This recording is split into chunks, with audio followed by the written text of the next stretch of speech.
नमस्कार दोस्तों, ये क्लास 6 का सेकंड चैप्टर है हिस्ट्री का, from gathering to growing food. और ये बता दें कि ये आईएएस का जो प्रीलिम्स वाला पेपर होता है उसके लिए ये महत्वपूर्ण है। इसके अलावा मेंस वाला भी पेपर जो होता है उसके लिए भी ये टॉपिक महत्वपूर्ण है कि जो मानव समझ रहा है वो फूड को किस प्रकार से पहले गैदर करता था और धीरे धीरे वो फूड की तरफ कैसे बढ़ता गया। यानी कि पहले गैदरिंग करता था, बाद में फूड को कैसे ग्रो करने लगा। तो ह्यूमन का जो इवोल्यूशन है, ह्यूमन रेस का evolution in terms of tools making, in terms of agricultural development, तो वो सब का हम अध्ययन करेंगे।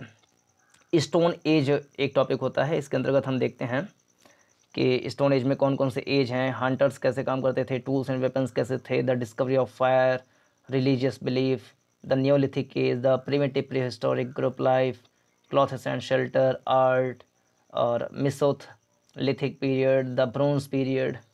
तो ये सब चीज़ें हम इसमें देखते हैं। टीचर्स टेक्स्ट बुक में लिखा tell the students about clothes and shelter used by man during stone age. तो ये भी सब उसमें दिया ही गया है, तो इसको हम इसमें डिस्कशन करेंगे और बहुत ही इंपॉर्टेंट ये वीडियो होने वाला है। तो एक चीज़ पहले से बता दें, ये 2 पार्ट में आएगा। ये वाला है पार्ट 1, क्योंकि अगर एक ही पार्ट में सारा कर देंगे तो वीडियो बहुत ज़्यादा लंबा हो जाएगा, कम से कम 1.5-2 घंटे का। तो 2 पार्ट में करेंगे, तो आधा पौना घंटे में पहला पार्ट हो जाएगा और आधा पौना घंटे में दूसरा पार्ट। तो पहले पार्ट में एक थोड़ा सा हम ये देखेंगे स्टोन एज क्या है, और उसके बाद इसके कुछ जो प्रकार हैं उसमें से जो एकदम प्रिमिटिव एज वाला प्रकार है उसको देखेंगे और उसके क्या फीचर्स हैं उसको अध्ययन कर लेंगे अच्छे तरीके से। तो चलिए शुरू करते हैं। दो earth is billions of years old. यद्यपि जो पृथ्वी है वो करोड़ों साल पुरानी है, करोड़ों साल पहले बनी हुई है, जैसे कि 4.5 बिलियन ईयर्स एगो, ये पता लगता है कि इतनी पुरानी हमारी पृथ्वी है। लगभग 4 लाख करोड़ वर्ष पूर्व ऐसे करके जो अर्थ है वो हमारी कई सारी बिलियन पुरानी पृथ्वी है। लेकिन human beings appeared on earth only about 4 million यानी 40 lakhs year ago in Africa. यद्यपि हमारी पृथ्वी कई बिलियन साल पुरानी है, लेकिन मानव जो है वो पृथ्वी पर अपीयर्ड हुआ, यानी कि उसका उद्भव हुआ कब हुआ, तो 4 million years ago in Africa. Africa में 40 लाख साल पहले मानव का उद्भव हुआ, लेकिन पृथ्वी हमारी कई बिलियन साल पहले ही उद्भव हो चुकी थी पृथ्वी का। पृथ्वी पहले एक आग का गोला हुआ करता था, पूरा एकदम आग धधक रहा है जैसा सूर्य। लेकिन धीरे धीरे पृथ्वी जो है ठंडी होती गई, ठंडी होती गई, ठंडी होती गई। पानी का धीरे धीरे इसमें प्रभाव आता गया, हवा आती गई, धीरे धीरे जो है फिर कीड़े मकोड़े बने और ह्यूमन रेस का भी उद्भव हुआ धीरे धीरे। तो ह्यूमन रेस का जो उद्भव हुआ वो 4 मिलियन ईयर्स एगो हुआ, 40 लाख साल पहले। तो इसी 40 लाख साल पहले से मानव के विकास को स्टोन एज के रूप में हम अध्ययन करते हैं।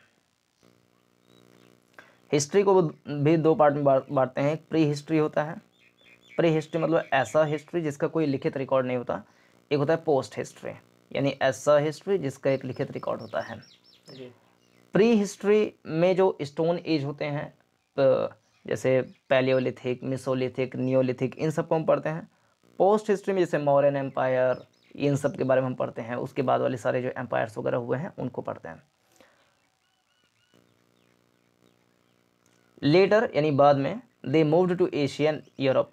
बाद में जो अफ्रीका में मानव का उद्भव हुआ वो बाद में जाकर के एशिया और यूरोप में बसे, यानी मूव किए, वहाँ पर गए। Some remains of tools and other objects used by human beings have survived till date. Some remains of tools and other objects, उनके द्वारा कुछ औजार और अन्य जो वस्तुएं हैं, ऑब्जेक्ट्स हैं, जो कि उनके द्वारा यूज़ की गई थी, यूज्ड बाय ह्यूमन, वो beings have survive till date, वो आज तक वैसे की वैसी सर्वाइव कर रही हैं, जीवित हैं एक तरीके से। Some of those tools like axes, spears and grinding stones are used even today.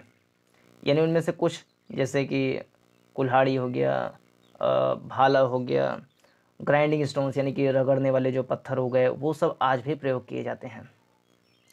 तो पत्थरों के बारे में जब पढ़ते हैं तो उसको स्टोन एज मुख्य रूप से बोलते हैं, हिंदी में पाषाण काल बोलते हैं। For a very long time human beings were dependent on nature. बहुत सालों पहले, लाखों सालों पहले जो ह्यूमन थे वो नेचर पर पूरी तरीके से डिपेंडेंट हुआ करते थे, निर्भर हुआ करते थे। आज भी ह्यूमन रेस जो प्रकृति है, नेचर है, उस पर बहुत ज़्यादा डिपेंडेंट है, लेकिन फिर भी अपनी ज़रूरत के हिसाब से मानव जो है बहुत सारे विकास करता गया है। पहले व्यक्ति जो होता था वो जब प्रकृति में बहुत तेज़ तूफान आ गया, आंधी आ गया, तो उससे डर जाता था और प्रकृति की जो है वर्शिप करता था, पूजा करता था। उसके लिए आग बहुत ज़्यादा महत्वपूर्ण होती थी। आग से वो खाना पीना का व्यवस्था हो जाता था, ताज़ा उसको डाइजेस्टिबल फूड मिल जाता था, तो इसके कारण वो फायर की जो है पूजा करने लगा, वर्शिप करने लगा।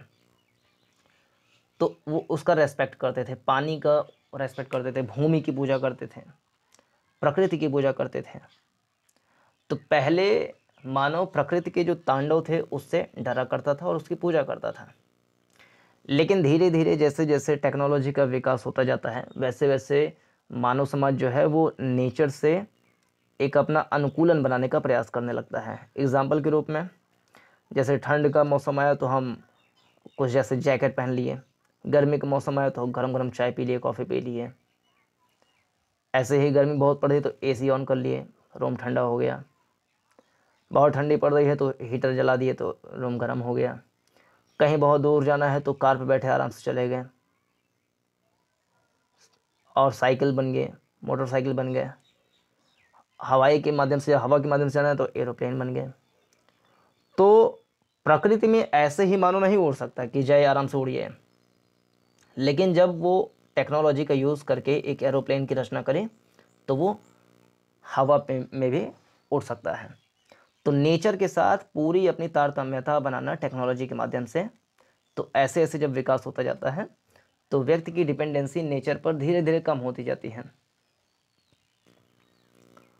तो for a very long time human beings were dependent on nature. बहुत सालों पहले जो ह्यूमन बींग्स हुआ करते थे वो डिपेंडेंट थे पूरी तरीके से नेचर पर।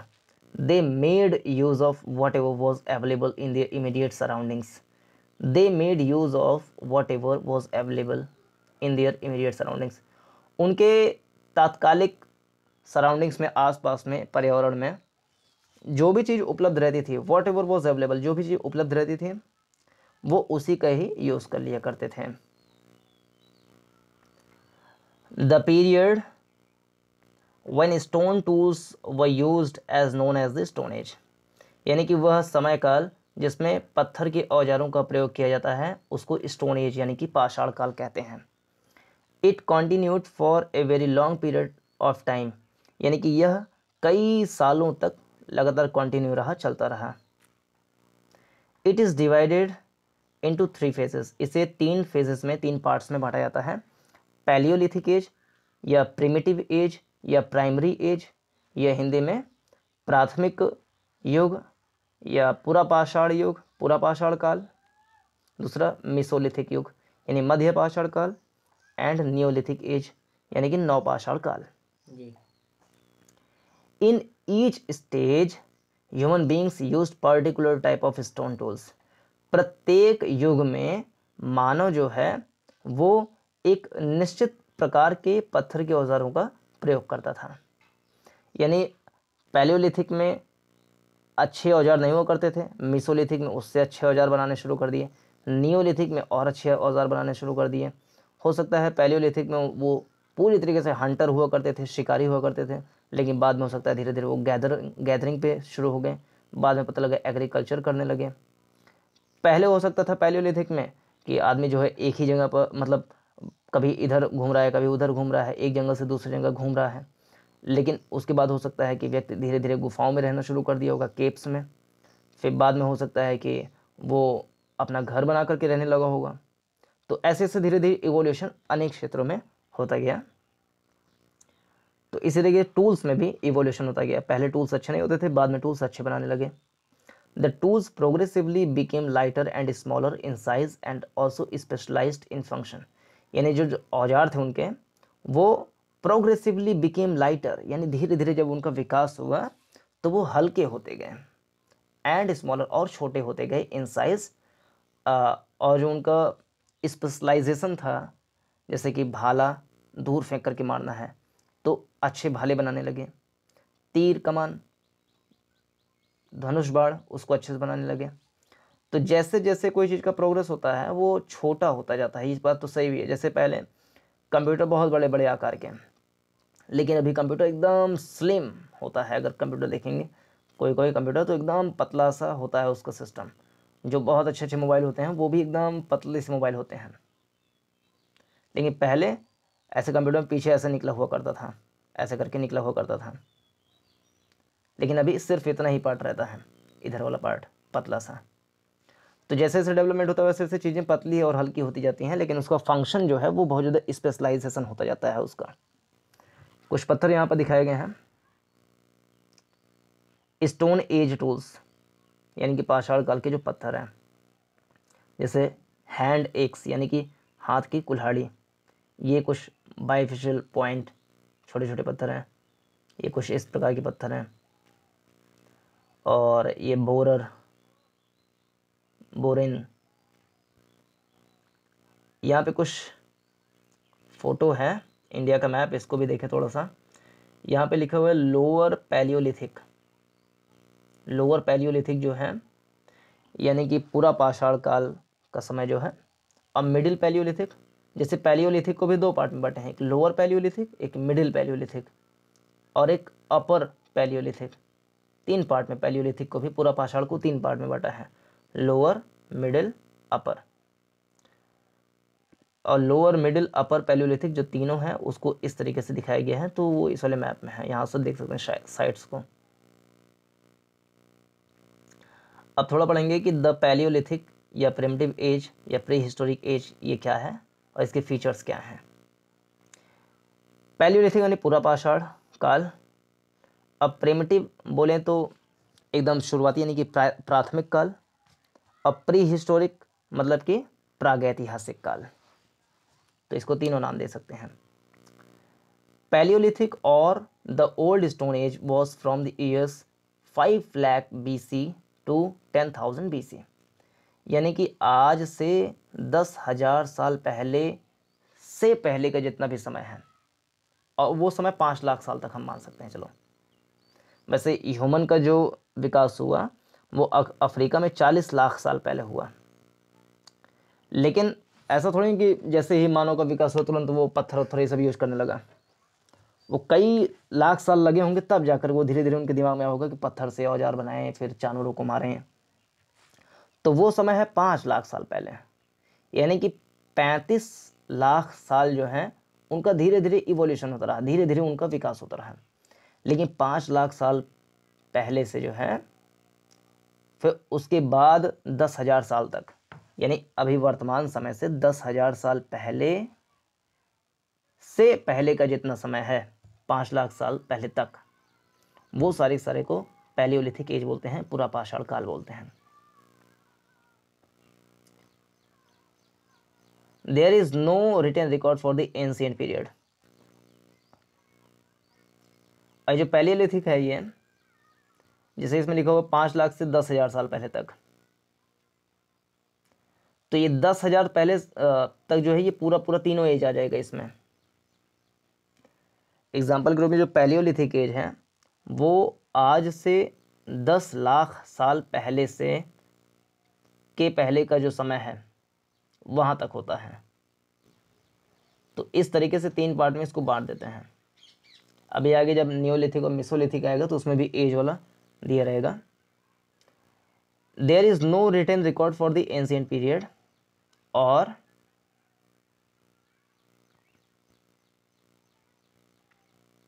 हिस्ट्री, यानी कि उस समय के इतिहास का कोई भी लिखित रिकॉर्ड नहीं मिलता है। This age is called the primitive. इस काल को प्राथमिक काल भी कहते हैं। द प्री हिस्टोरिक यानी प्रागैतिहासिक काल, द पैलियोलिथिक एज यानी कि पूरा पाषाण काल, तीनों काल बोल सकते हैं इसको। Palaeolithic is a Greek word formed of two Greek words, namely paleos, which means old, and lithos, which means stone. यानी जो पैलियोलिथिक है वो ग्रीक भाषा के 2 शब्दों से मिलकर के बना है। एक शब्द है पैलियोस, पैलियोस का मतलब होता है ओल्ड यानी कि पुराना, और लिथास जिसका मतलब होता है स्टोन यानी कि पुराना स्टोन यानी कि पूरा पाषाण काल। Hence this age is also called the old stone age, इसलिए इस युग को पूरा ओल्ड यानी पुराना पाषाण काल भी कहते हैं।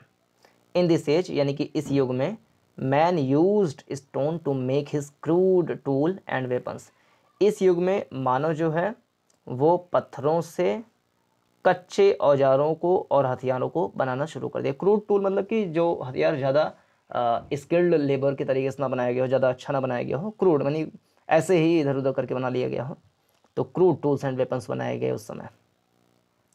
His life was only a little better than that of the animals in the jungle, उनका जो जीवन हुआ करता था मानव का, वो जंगल में रहने वाले जानवरों से थोड़ा ही बेटर था, यानी उनकी स्थिति ज़्यादा अच्छी नहीं हुई थी उस समय।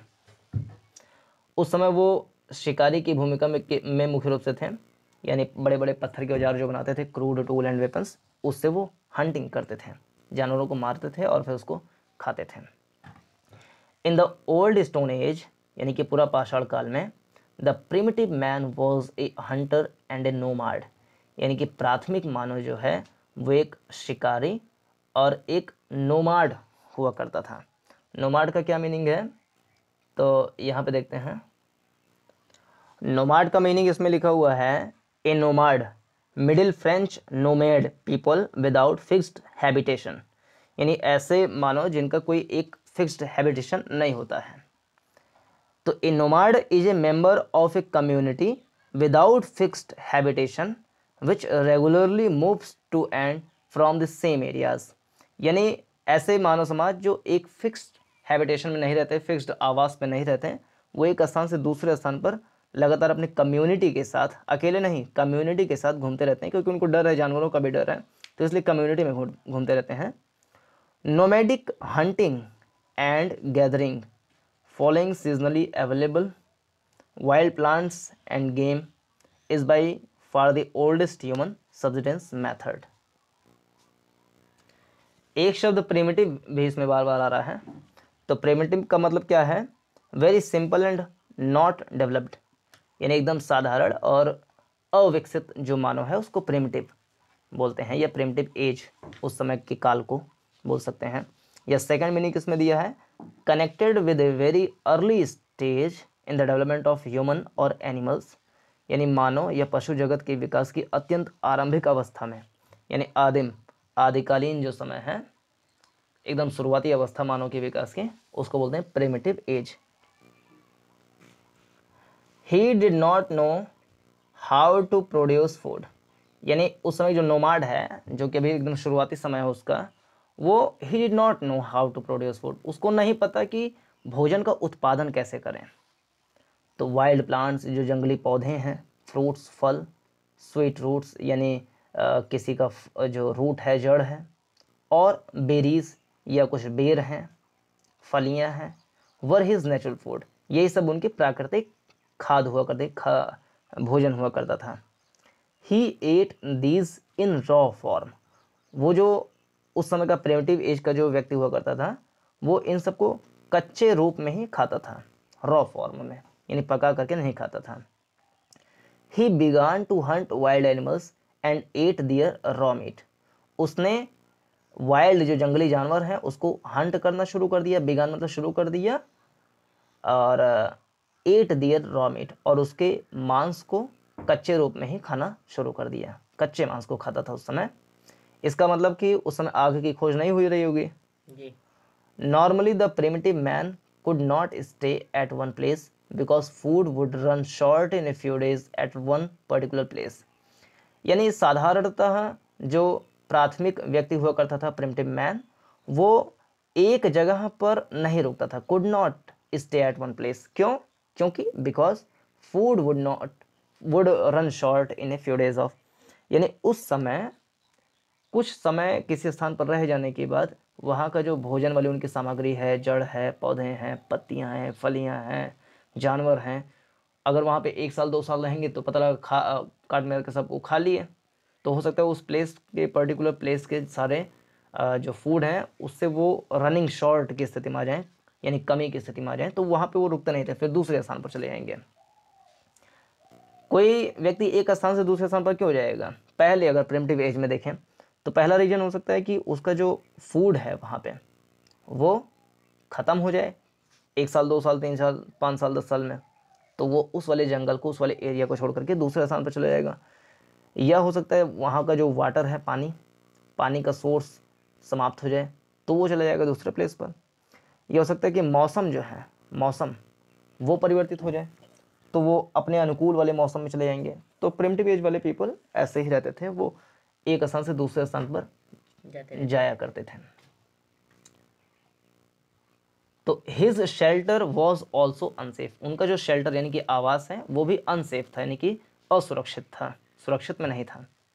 सो he had to constantly wander to new places in search of food and shelter, इसलिए he had to constantly wander, उनको हमेशा घूमना पड़ता था, वेंडर मतलब घूमना पड़ता था, टू न्यू प्लेसेस, नए नए जगहों पर, इन search of food and shelter, आवास और खाने की खोज में उनको जाना पड़ता था।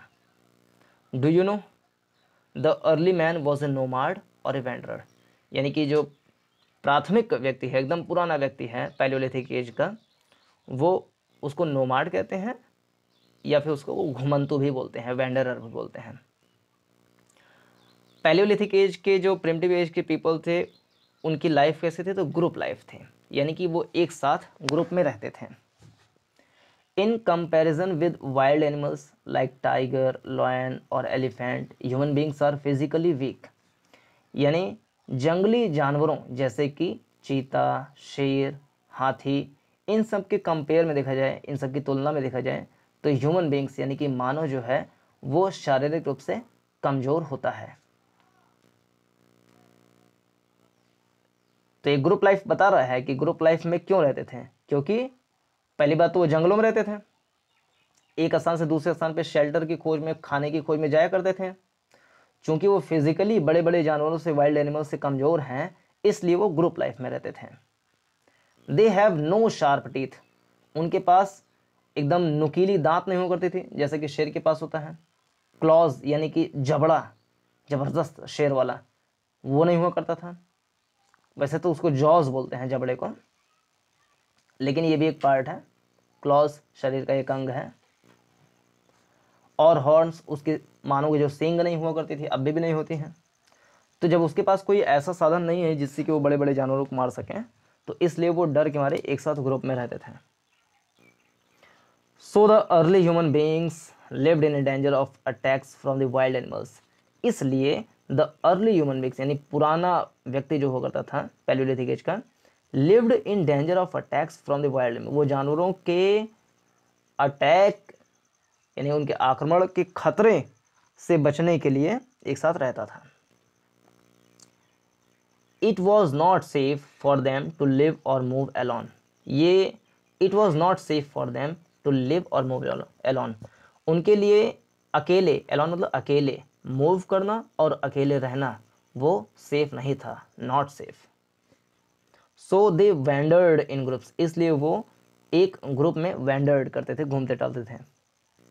The groups were small and the people helped each other, जो ग्रुप था, समूह, वो छोटा छोटा हुआ करता था, स्मॉल, और वो एक दूसरे की मदद करते थे। तो इस प्रकार से उनका ग्रुप वाला लाइफ था। पैलियोलिथिक एज या प्रिमिटिव एज का जो टूल्स एंड वेपन्स है, यानी कि औजार, टूल्स मतलब औजार और वेपन्स में हथियार, वो किस प्रकार से होते थे? The early man used sharp aged stones, यानी कि अर्ली मैन जो है एकदम नुकीला एज वाला, एज मतलब किनारा वाले पत्थर का प्रयोग करता था। मान लो कोई पत्थर ऐसा है तो इसको यहाँ से काट दिया, यहाँ से काट दिया, इसका मतलब कि अब पत्थर कैसे बन गया? ऐसा बन गया, तो एक तरफ से नुकीला हो गया। तो इस प्रकार के पत्थरों का यूज़ करते थे, sharp edged stone, as his tools and weapons, किस लिए? अपने औजार और हथियारों के लिए। His tools were crude and rough, उसका जो औजार था वो कच्चा यानी कि ज़्यादा अच्छा नहीं था, एंड रफ और खुरदुरा था, यानी कि बेडोल था हिंदी में बोले तो, यानी ज़्यादा शार्प नहीं हुआ करता था, बेडोल हुआ करता था। These were made of bones, ये जो टूल्स हैं या वेपन्स हैं किससे बनते थे? हड्डियों से, हॉर्न्स यानी सींग से, वुड यानी लकड़ी से, और स्टोन यानी पत्थरों से भी बनाते थे। Flint was a commonly used stone. Flint शब्द बार बार आएगा तो इसका मीनिंग देख लें इसमें। ये एक नाउन होता है, तो पहला इसका मीनिंग है very hard grey stone that produces small flames या sparks when you hit it against steel. यानी फ्लिंट किसे कहते हैं कि जब ये एक चमकदार पत्थर होता है, अगर इसे लोहे पर रगड़ेंगे तो उसमें से चिंगारियाँ निकलती हैं, उसी बोलते हैं फ्लिंट। या दूसरा मीनिंग है इसमें a small piece of flint और metal that is use to produce sparks for example in a cigarette lighter. यानी सिगरेट लाइटर आदि में जो चमकदार पत्थर होता है, धातु होता है, उसको बोलते हैं फ्लिंट। वो जब उसमें टकराहट होती है तो तुरंत चिंगारी निकलती है, तो दैट इज फ्लिंट। जो क्लॉ वर्ड था उसका मतलब क्या है? One of the long curved nails on the end of an animals और ए बर्ड्स फुट। यानी किसी पशु या पक्षी का पंजा, उसको बोलते हैं क्लॉ। या कुछ कीटों और केकड़े आदि की लंबी नुकीली उंगली जिससे वे वस्तुओं को पकड़ते हैं, दैट इज कॉल्ड क्लॉ। तो ये फ्लिंट क्या है उसको समझ गए होंगे, यानी एक प्रकार का पत्थर होता है कुल मिलाकर के। तो flint was a commonly use stone. Flint जो है वो सामान्यतः प्रयोग की जाने वाली एक पत्थर हुआ करता था। It was a hard stone, यानी ये एक बहुत कठोर पत्थर था। ग्रे इन कलर, जो कि कलर में भूरे रंग का हुआ करता था, ग्रे में। It could be easily chopped और शेप्ड। फ्लिंट नाम का जो पत्थर है इसे आसानी से भंगुरित या तोड़ फोड़ सकते थे और उसको किसी भी शेप में ला सकते थे, इसलिए भी इसका ज़्यादा यूज़ होता था। So it was often use to make knives, choppers and axes and flake implements. चूंकि इसे आराम से चॉप या किसी भी शेप में लाया जा सकता था, इसलिए सो इट वॉज ऑफन, इसे अक्सर, ऑफन माने होता है अक्सर, इसलिए इसे अक्सर यूज़ किया जाता था किस लिए? टू मेक नाइफ्स, चाकू बनाने के लिए। चॉपर्स यानी कि किसी चीज़ को काटने वाटने के लिए जो उपकरण है उसको बनाने के लिए। हैंड एक्सेस यानी कि हाथ की जो कुल्हाड़ी वगैरह है इन सबको बनाने के लिए इस वाले फ्लिंट का प्रयोग करते थे। लेटर ऑन, बाद में, वुडन स्टिक्स, बाद में जो है वुडन स्टिक्स का भी प्रयोग किया जाने लगा इसमें। लेटर ऑन वुडन स्टिक्स और rough handles were tied to these. यानी जो पत्थर के औजार हैं, फ्लिंट का मान लो बना लिए, तो उसको बाद में वुडन के स्टिक में या किसी खुरदुरे हैंडल बना करके उसमें टाई कर दिया जाता, बांध दिया जाता था। दस, ताकि their use became easier than before, अतः उनका जो यूज़ है वो पहले से आसान हो गया। क्योंकि मान लो पत्थर का औजार बना के हाथ से ही मार रहे हैं किसी को, तो उससे आसान है कि उस पत्थर को जो है किसी उसमें बांध दें, किसी वुडन स्टिक में अगर बांध दें, उसके बाद उससे प्रहार करें तो आसान रहेगा। भाला बना करके यानी स्पीयर्स बना करके अगर वार करें दूर से ही, तो जा करके आराम से प्रेशर बनेगा, धंस जाएगा उसके अंदर जी। तो later on they used wooden sticks. Men used these tools and weapons to fell trees, kill animals, remove animal skin and dig the earth. वो इन सब उपकरणों का, औजारों का प्रयोग क्यों करते थे? ट्रीज को काटने के लिए, किल एनिमल्स जानवरों को मारने के लिए, रिमूव एनिमल स्किन यानी जानवरों के चमड़े को हटाने के लिए, एंड डिग द अर्थ और ज़मीन को खोदने के लिए इन उपकरणों का प्रयोग करते थे। In India specimens of these tools and weapons have been found in the river valleys like the river Son now in Pakistan, Narmada, Godavari and Tungabhadra. यानी भारत में इन औजारों का जो स्पेसिमेंस है यानी कि प्राप्तियां हैं जो मिली हैं, कहाँ पर मिली हैं? इन हथियारों को कहाँ पर पाया गया है? तो वो कुछ नदी घाटियों में पाया गया, जैसे कि आज के पाकिस्तान में एक नदी बहती है, सोन नदी। हालांकि एक नदी उत्तर प्रदेश में भी बहती है जिसका नाम सोन नदी है, मध्य प्रदेश उत्तर प्रदेश में, लेकिन सोन नदी एक पाकिस्तान में बहती है, तो वहाँ पर इस प्रकार के हथियार मिले हैं। नर्मदा की घाटी पे मिले हैं, गोदावरी नदी की घाटी में मिले हैं। ये सब नर्मदा, गोदावरी, तुंगभद्रा ये भारत की नदियाँ हैं। तो इन नदी घाटियों में भी ये पैलियोलिथिक एज के जो स्टोन एज के औजार वगैरह हैं, टूल्स एंड वेपन्स हैं, वो मिले हैं। तो कुछ यहाँ पे टूल्स एंड वेपन्स की तस्वीरें देख सकते हैं। These are some tools and weapons of that period. Palaeolithic age के यानी पूरा पाषाण काल के लोग क्लॉथेस और शेल्टर कैसे था, यानी कि उनके कपड़े कैसे हुआ करते थे और उनका शेल्टर यानी कि आवास कैसे था। The primitive man had long hair on his body, यानी प्राथमिक मानव के शरीर पर लंबे लंबे बाल हुआ करते थे। To protect himself against rain और cold he used the skin of the hunted animals as his clothing, यानी बारिश से या ठंड से बचने के लिए प्रोटेक्ट करने के लिए वो शिकार, जिन जानवरों का शिकार किए हैं उसके स्किन का प्रयोग करते थे। किस लिए? क्लॉथिंग के नहीं, कपड़े के रूप में प्रयोग करते थे। क्योंकि जानवरों का स्किन का अगर हम कपड़ा पहनेंगे तो वो गर्म होता है। लेदर जो होता है अगर उसका हम कपड़ा पहने तो गर्म होता है, गर्म का एहसास होता है। तो इसलिए वो उन स्किन का क्लॉथ बना करके उसको पहनते थे ताकि उनको गर्मी अच्छी मात्रा में ठंडी के सीजन में मिलता रहे, ठंड ना लगे उनको। He also used bark of trees, यानी वो अपने शरीर को ढकने के लिए वृक्षों की जो छाल है उसका भी प्रयोग करते थे। और leaves to cover his body, और अपने शरीर को ढकने के लिए बड़े बड़े पत्तियों का भी यूज़ करते थे। ऐसा नहीं नीम का पत्ती, आम का पत्ती यूज़ करेंगे, वो तो छोटा छोटा है। जो बड़े बड़े पत्तियां हैं उसको आपस में सिल करके तो उसको पहन सकते हैं, तो उसको मतलब यूज़ करते थे। He used the caves for his shelter against rough weather and wild animals.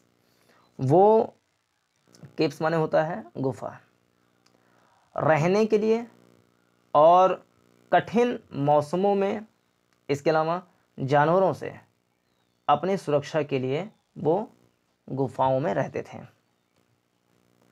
Sometimes he did himself behind thick tree leaves. Hid मतलब होता है छुपाना। समटाइम्स ही हिड हिमसेल्फ, कभी कभी वो अपने आप को मोटे जो पत्तियां होती हैं, पेड़ की पत्तियां जो मोटी हों थोड़ी सी, उससे अपने आप को ढांक लिया करते थे।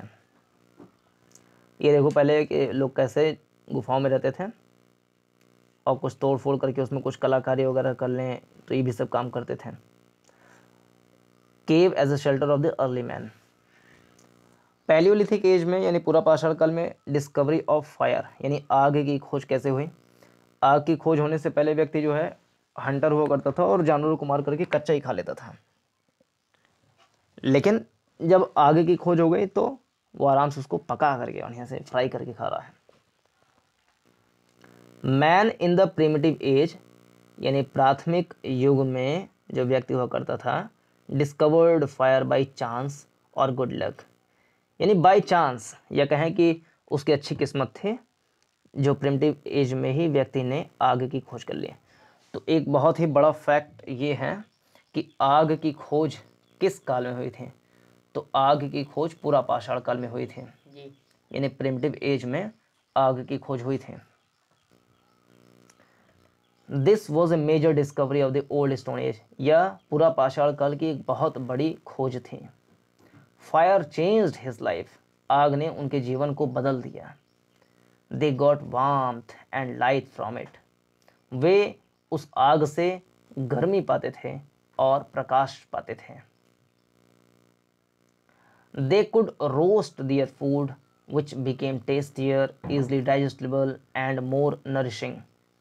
वो they could roast their food, वो अपने भोजन को जो है रोस्ट कर सकते, भून सकते थे, जिससे कि भोजन और ज़्यादा टेस्टी हो गया और ज़्यादा मतलब सुपाच्य हो गया और मतलब अच्छा हो गया, स्वादिष्ट हो गया। They could also square away wild animals, यानी कि जब स्केयर मतलब होता डरना, जब जंगली जानवर से उनको डर लगता था तो भी वो बर्निंग फायर यानी कि आग को जला करके एंट्रेंस पर उसको रख देते थे, यानी कि प्रवेश द्वार पर ही उसको रख देते थे। कहाँ पर? केव के प्रवेश द्वार में, नाइट में। तो जानवरों से सुरक्षा के लिए रात के समय में गुफाओं की प्रवेश द्वार पर यानी कि एंट्रेंस डोर पर या एंट्रेंस पर बर्निंग फायर, जलते हुए आग को रख देते थे ताकि जानवर उनको देख करके डर जाएं और उनकी सुरक्षा बनी रहे। As fire was an object of wonder for the primitive man, he began to worship it. जैसा कि यह वस्तु फायर उनके लिए एक अचंभे वाली बात थी, किसके लिए? प्रिमिटिव मैन के लिए। इसलिए ही बिगान टू वर्शिप इट, इसलिए उन्होंने आग की पूजा करनी शुरू कर दी। प्रिमिटिव एज के लोगों का आर्ट कैसे हुआ करता था? कला में क्या योगदान है उनका? तो during free time the primitive man drew outlines and made rough sketches of animals he had hunted. यानी खाली समय में, ड्यूरिंग फ्री टाइम, जो प्राथमिक व्यक्ति हैं वो ड्रीव outlines and made rough sketches, एक आउटलाइन बनाते थे ऐसे ही और रफ स्केच ऐसे बना लेते थे, खाका खींच लेते थे। किसका खाका? एनिमल्स का, जिससे वो हंट करके लाते थे। जैसे शिकार करके जानवर को लाते थे तो उसी का आउटलाइन बनाते थे, उसका स्केच खींचते थे। तो ये कलाकारी करके दीवारों पर, गुफाओं की दीवारों पर कलाकारी करके तो अपना वो मनोरंजन करते थे खाली टाइम में, during free time. He made these on cave walls, उन्होंने इन कलाओं को जो गुफा हैं उनकी दीवारों पर बनाया, सीलिंग्स पर बनाया और even on handles of the tools, यहाँ तक कि उन्होंने औजारों के हैंडलों पर भी इन चित्रों को खींचा। And coloured these with weight clay, और इसको गीली मिट्टी से कलर भी किया। प्राकृतिक बहुत सारे डाइज आते हैं, नेचुरल डाइज होते हैं। अभी आप गांव में भी कुछ ऐसे घास वास हैं जिनको अभी रगड़ दोगे अच्छे से, तो रगड़ने से, उनके फलियों को रगड़ देने से एकदम सिंदूर जैसा रंग निकल के आ जाएगा। और साबुन से हाथ नहीं धोगे तो वैसे लगा रह जाएगा, उसमें बहुत एकदम सुंदर सा रंग होता है। तो ऐसे प्राकृतिक जो डाइज होती है, नेचुरल डाइज, उन सब का यूज़ करके कलर कर लेते थे, आउटलाइन बना करके, स्केच बना करके उसको फिल कर लेते थे। These sketches were beautiful designs showing hunting scenes। ये जो स्केचेस होते थे वो हंटिंग सीन के, यानी शिकार करते हुए दृश्य को शो करते थे, जो कि बहुत ही अच्छा हुआ करता था, बहुत ही अच्छे, beautifully they showed the scenes of hunting. Such drawings have been found in the caves at Altamira in Spain, in France, and some parts of UP, Bihar, Tamil Nadu और मध्य प्रदेश इन इंडिया। इस प्रकार की जो कलाकारी हैं, ड्राइंग्स हैं, वो कुछ जगहों पर मिली हैं, जैसे कि स्पेन के अल्टामीरा में मिली है, फ्रांस में मिली है, और भारत के कुछ भागों जैसे कि उत्तर प्रदेश, बिहार, तमिलनाडु, मध्य प्रदेश में भी इस प्रकार की कलाएं मिली हैं। जैसे कि यहाँ पे देखो, ये आग में अपना एक ग्रुप में बैठा हुए हैं सारे नदी किनारे। नदी किनारे क्यों? ताकि उनको मछली उछली ये सब भी मिल जाए, पानी मिल जाए। पैलियोलिथिक लोगों का जो रिलीजियस बिलीफ्स है, यानी कि धार्मिक विश्वास, वो कैसा था? In the early stone age, यानी पूरा पाषाण काल में, human beings had no clear idea of religion, यानी मानव को धर्म के बारे में कोई क्लियर कट आइडिया नहीं था कि हम हिंदू हैं, हम मुस्लिम हैं, ये इस टाइप का कुछ आइडिया नहीं था।